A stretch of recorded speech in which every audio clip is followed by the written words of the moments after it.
पटेल में विस्तारित यह योजना का अनावरण किया गया है। बहुत ही खुशी का पल हम सभी के लिए, बहुत बहुत बधाई। हमारा उत्तर प्रदेश अपनी सभी लोक कल्याणकारी योजनाओं का क्रियान्वयन पारदर्शिता के साथ कर रहा है। विभाग रमेश चंद्र को उत्कृष्ट कार्य करने के लिए, खेती करने के लिए, जैविक खेती करने के लिए ये प्रशस्ति पत्र और आयुष्मान कार्ड के लिए श्री पवन कुमार और सुश्री बाला का मिशन से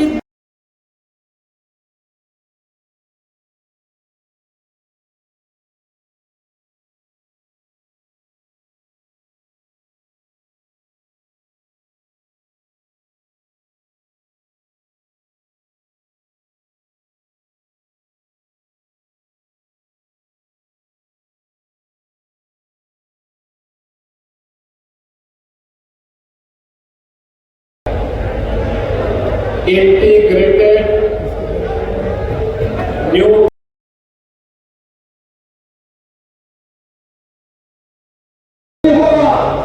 एक नया मेरठ आपको यहां पर देखने को मिलेगा। सही, सस्ता और टिकाऊ मतदान की सुविधा इस टाउनशिप स्कीम के माध्यम से एनसीआर के नागरिकों को यहां मेरठ के अंदर प्राप्त होगा। आपने लोकेशन देखा होगा, रैपिड रेल से सभी मिले चलिए। आज मेरठ याद करिए कि वही मेरठ था जिसकी पहचान कभी सोटीगंज के चोरी के बाजार से होती है।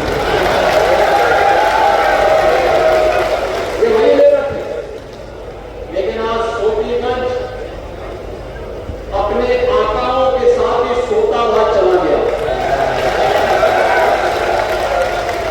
आज सोटीगंज समाप्त, अब मेरठ की पहचान हो रही है 12 लेन के एक्सप्रेस हाईवे के साथ। आज मेरठ की पहचान हो रही है रैपिड रेल के साथ। देश की पहली रैपिड रेल है और रैपिड रेल को हम मेट्रो के साथ ही मेरठ के अंदर जोड़ने जा रहे हैं। प्रदेश की पहली स्पोर्ट्स यूनिवर्सिटी मेजर ध्यानचंद के नाम पर इसी मेरठ में स्थापित हो रही है। अब सोटीगंज बीते दिनों की बात हुई, अब तो मेरठ की पहचान बन गई है वन डिस्ट्रिक्ट वन प्रोडक्ट में स्पोर्ट्स आइटम के लिए। देश और दुनिया के अंदर कोई भी खिलाड़ी जब खेलता स्पोर्ट्स का जो भी आइटम उसके पास होगा, वहां कहीं न कहीं से मेरठ से जरूर बनी होगी। मेरठ का आपके साथ जुड़ा होगा। ये मेरठ की नई पहचान बन रही है और मेरठ इसी पहचान को आगे बढ़ाने के लिए मेरठ से प्रयागराज के बीच देश का सबसे बड़ा एक्सप्रेस वे का निर्माण वर्तमान में चल रहा है। आज मेरठ के अंदर यह भी साकार हो रहा है, वो कहते थे एक्सप्रेस वे बन जाएगा। हम तो इस साल के अंत में एक्सप्रेस वे का लोकार्पण भी करवाने जा रहे हैं।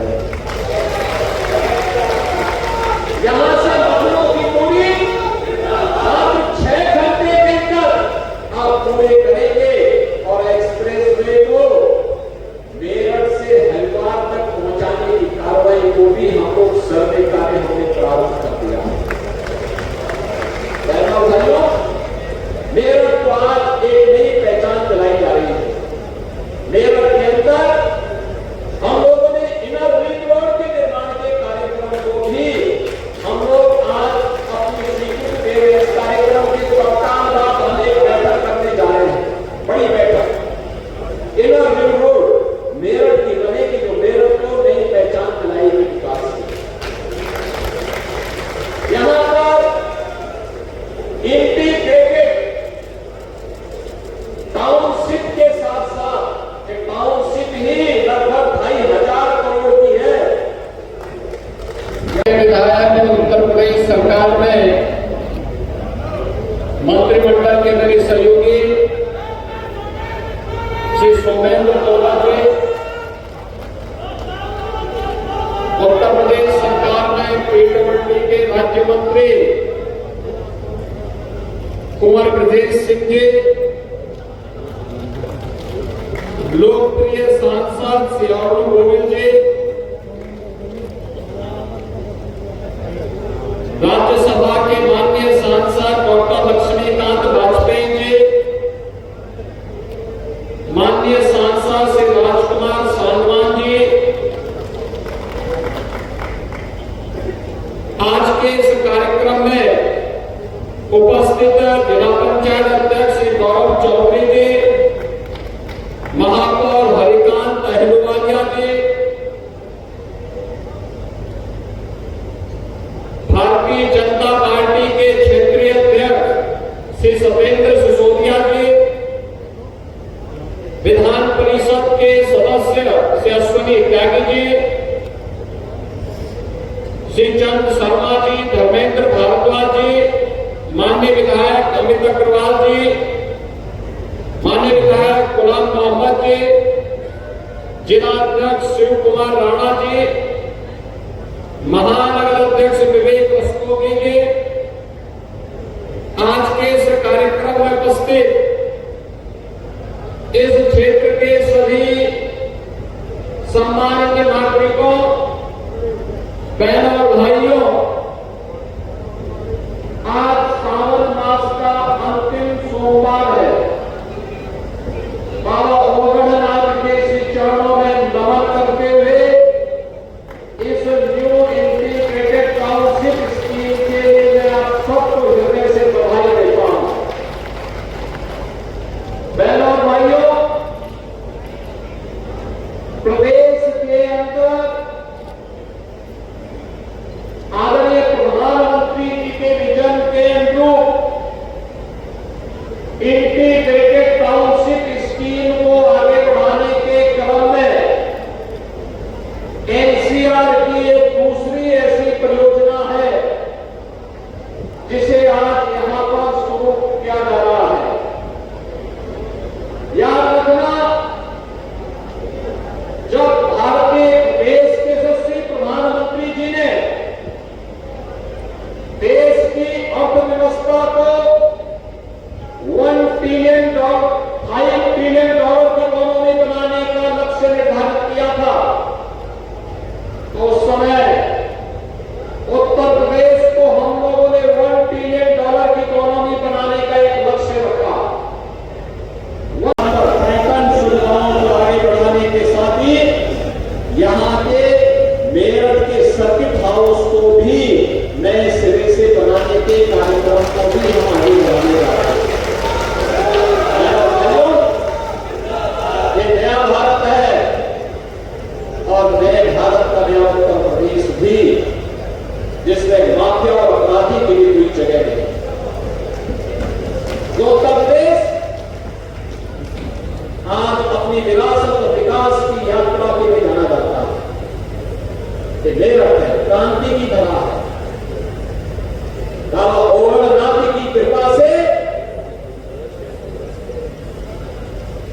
1857 में देश की आजादी का प्रथम दिवस यहां पर फूंकने का काम धन सिंह कोतवाल जी के नेतृत्व में इसी धरा में प्रारंभ किया।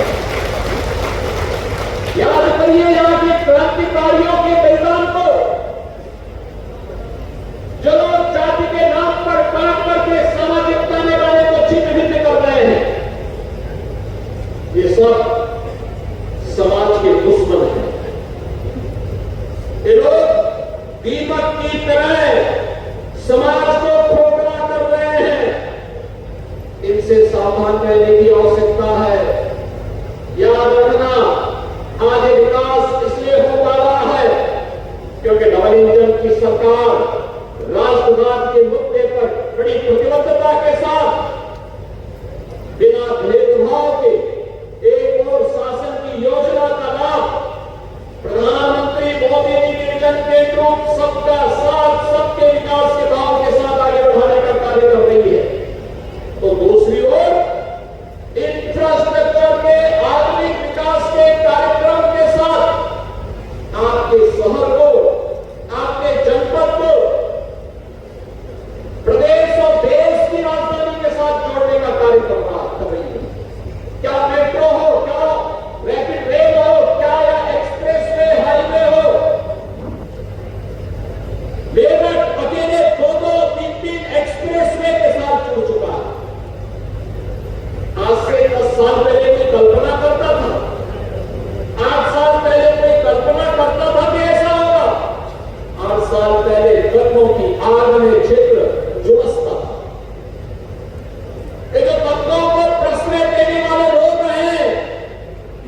जातिवाद को भी भड़का करके आपकी एकता को खंडित करके फिर से विकास को ग्रहण लगाना चाहते हैं। ये वही लोग हैं जो पहले स्वयं को अपने बच्चों को विदेशों में पढ़ाते थे और जब गरीब के बच्चे के लिए सुविधा उपलब्ध होती है तो इनको बुरा लगता है। ये आज भी चाहते हैं कि भैंसा गाड़ी से ही आप यात्रा करें। ये डबल इंजन की सरकार है, आपको रैपिड रेल की सवारी करा रही है। बुलेट ट्रेन की तर्ज पर विकास की रफ्तार को उसी तर्ज पर आगे बढ़ाना चाहती है और इसीलिए जब सरकार कार्य करती है तो उसके परिणाम भी आते हैं। हमारी सरकार ने तय किया जीरो टॉलरेंस की नीति के तहत सरकार कार्य कर रही है, अपराध और कार्य कर रही है। मैं पूछना चाहता हूं कांग्रेस से, मैं पूछना चाहता हूं समाजवादी पार्टी से जो देश की संवैधानिक संस्थाओं पर उंगली उठा रहे हैं, मैं उनसे पूछना चाहता हूं क्या उन्होंने कभी अपने अंतःकरण में देखने का और झांकने का प्रयास किया? जब अपने स्वार्थ के लिए उन्होंने आतंकी घटनाओं को अंजाम देने और उस पर कोई कार्रवाई नहीं की थी। याद करिए मालेगांव की घटना को, कैसे उस समय निर्दोष हिंदुओं को फंसा करके देश के शीर्ष राष्ट्रवादी नेतृत्व को फंसाने की कुत्सित चेष्टा होकर के देश के अंदर आतंकवाद का नग्न तांडव करने का कुत्सित प्रयास कांग्रेस नेतृत्व की सरकार कर रही है। कैसे कांग्रेस बेसब्री के साथ इस कार्य को कर रही थी? पूछा जाना चाहिए कांग्रेस के लोगों को कि मालेगांव के मुद्दे पर कब कांग्रेस जो पाप इन्होंने उस समय किया था, अपने इस पाप के लिए कांग्रेस पार्टी देशवासियों से कब माफी मांगेगी?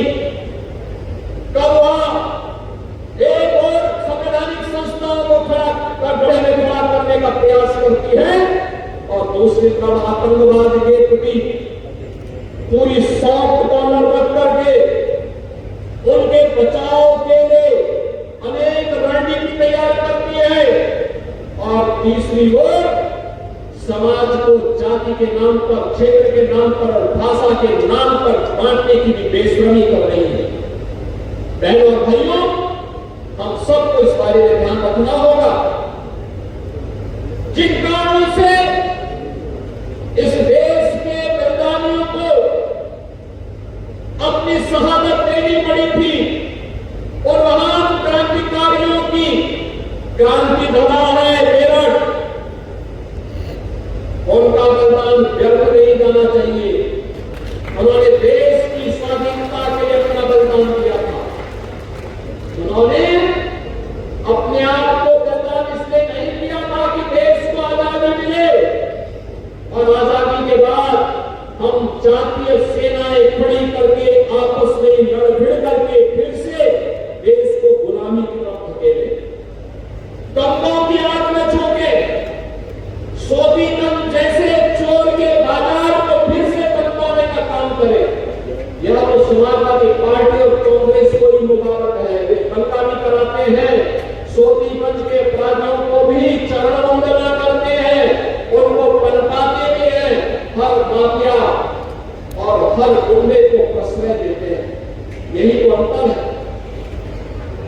भारतीय जनता पार्टी की डबल इंजन सरकार बनी, वन डिस्ट्रिक्ट वन प्रोडक्ट में मेरठ में स्पोर्ट्स आइटम के माध्यम से अपनी पहचान बनाई और समाजवादी पार्टी की सरकार के समय वन डिस्ट्रिक्ट वन माफिया में सोबीगंज ने भी अपना स्थान बनाया। यह उनकी पहचान थी और हमारी पहचान विकास की है, खुशहाली की है, समृद्धि की है। ये वन डिस्ट्रिक्ट वन प्रोडक्ट की योजना ही आज प्रधानमंत्री जी ने वोकल फॉर लोकल के अभियान को आत्मनिर्भरता के अभियान का आगे बढ़ाने का कार्यक्रम है। प्रधानमंत्री जी ने भी 2 अगस्त को देशवासियों का आह्वान किया है। हमें वर्तमान की चुनौती से जूझने के लिए स्वदेशी को अपनाना होगा। याद करना, पर्व और त्योहार आ रहे हैं, रक्षाबंधन मौका आएगा। हमारी सरकार ने तय किया है 8, 9 और 10 अगस्त को उत्तर प्रदेश परिवहन निगम और नगर विकास केंद्र नगर की सेवाओं को, बस सेवाओं को हम बहनों के लिए फ्री में यातायात के लिए छोड़ेंगे। तीनों दिन फ्री में उनको यातायात की सुविधा उपलब्ध कराएंगे। उत्तर प्रदेश के अंदर बिजनौर से बलिया तक जहां भी कोई यात्रा करना चाहेगा, सहारनपुर से लेकर के सोनभद्र तक, नोएडा से लेकर के चित्रकूट तक, जहां भी कोई यात्रा करना चाहेगा, परिवहन निगम की बसें में आपको बस पर्याप्त मात्रा में मिलेगी, सुविधाएं मिलेंगी और यातायात की सुविधा भी मिलेंगे। पर्व और त्योहारों में हम लोग गिफ्ट देते हैं। याद करना, 17 के पहले जब गिफ्ट देते थे तो चीनी सामान बाजारों में बिका होता था। 17 के बाद परिवर्तन आया। आज 1 डिस्ट्रिक्ट 1 प्रोडक्ट का ही सामान हम लोग आज गिफ्ट में देते हैं। और आज मैं आपसे कहूंगा, फिर हम जब किसी को उपहार देते हैं, कोई सामान खरीदते हैं अपने घर के लिए, किसी को देने के लिए, हमारा प्रयास होना चाहिए कि वह हमारे घर में ही, हमारे ही जनपद में, हमारे ही देश में, हमारे कारीगर और हमारे हस्तशिल्पियों के द्वारा ही बनाया गया हो। उनके द्वारा बनाए गए सामान को अगर आप मार्केट में उपलब्ध कराएंगे, उसको खरीदेंगे, वह मुनाफा हमारे हस्तशिल्पी को, हमारे उद्यमी को, हमारे कारीगर को प्राप्त होगा। वह देश के विकास में पैसा खर्च होगा और जब विदेशों में पैसा जाएगा, चीन पैसा जाएगा या किसी अन्य देश में पैसा जाएगा, वापस आतंकवादियों के हाथों में पैसा रख करके फिर विस्फोट में, भारत विरोधी गतिविधियों में खर्च होगा। अपने पैसे को अपने खिलाफ इस्तेमाल मत होने दीजिए। स्वदेशी के इस मंत्र को अपने जीवन का हिस्सा बनाए। 1 डिस्ट्रिक्ट 1 प्रोडक्ट इसी अभियान का एक हिस्सा है। आज यहाँ पर मेरठ को एक नई सौगात मिल रही है, न्यू टाउनशिप की स्कीम। और न्यू टाउनशिप की स्कीम, यह स्कीम हम लोग समर्पित करेंगे अपने सदैव नेता पूर्व प्रधानमंत्री श्री अटल बिहारी वाजपेयी जी को।